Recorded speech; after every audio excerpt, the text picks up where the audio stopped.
कौन है सुधा यादव जिसे पीएम मोदी बनाना चाहते हैं देश की नई सुषमा स्वराज? नितिन गडकरी को हटाया, सुषमा स्वराज की सीट पर सुधा यादव को बिठाया।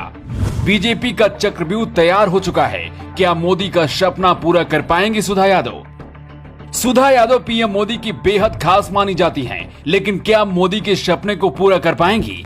पति ने देश के लिए अपनी जान कुर्बान कर दी। करीब 23 साल पहले मोदी ने किया था वादा, अब सुधा यादव देश के सामने अपना इम्तिहान देने आई हैं। सुधा यादव को पीएम मोदी इतनी बड़ी जिम्मेदारी देंगे, इसकी उम्मीद शायद किसी को नहीं थी। लेकिन मोदी शाह सुधा यादव को लेकर क्यों आए हैं, इसके पीछे की वजह जानेंगे तो आप भी कहेंगे ये तो मास्टर स्ट्रोक है। कहते हैं राजनीति में कुछ भी हो सकता है। जहां से वरुण गांधी, नितिन गडकरी जैसे नेताओं को आउट कर दिया गया, वहां अब सुधा यादव की एंट्री हुई है। सुधा यादव क्या करने वाली हैं आपको बताएंगे, लेकिन उसके पहले इसके बारे में जान लीजिए।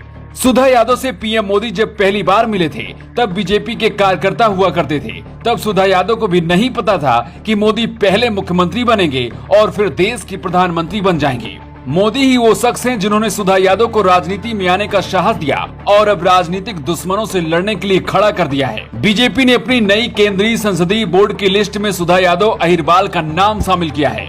बीएसएफ के डिप्टी कमांडेंट सुखबीर यादव की पत्नी हैं। कारगिल युद्ध के बाद 1999 में हुए लोकसभा चुनाव में हरियाणा में शिकस्त देने के लिए बीजेपी को एक मजबूत उम्मीदवार की जरूरत थी। तब नरेंद्र मोदी हरियाणा के पार्टी प्रभारी थे और सुधा यादव का नाम मोदी ने ही आगे किया था। 1999 में प्रस्ताव जब सुधा यादव को दिया गया तो उन्होंने चुनाव लड़ने से मना कर दिया था, लेकिन फिर खुद पीएम मोदी ने मोर्चा संभाला और सुधा यादव को मनाने की जिम्मेदारी भी ली। फोन पर नरेंद्र मोदी ने सुधा यादव को कहा था कि आपकी जितनी जरूरत आपके परिवार को है, उतनी ही जरूरत इस देश को भी है। सुधा बताती है कि पति की शहादत के बाद उनके लिए वो समय काफी मुश्किल भरा था। ऐसे में चुनाव लड़ने का ख्याल उनके मन में बिल्कुल नहीं था, लेकिन नरेंद्र मोदी की बातों ने उनका मनोबल बढ़ाया और वो चुनाव लड़ने के लिए तैयार हो गई।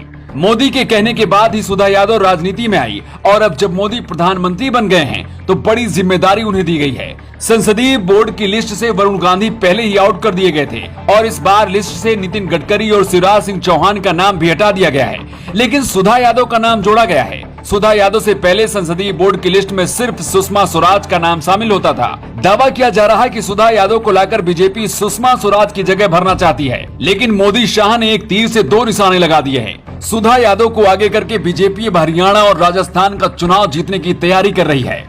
सुधा यादव पीएम मोदी के बेहद करीबी मानी जाती हैं, इसीलिए उम्मीद भी बहुत ज्यादा है। लेकिन आपको क्या लगता है, क्या सुधा यादव को संसदीय बोर्ड में शामिल करके सही किया गया और नितिन गडकरी को क्यों हटाया गया?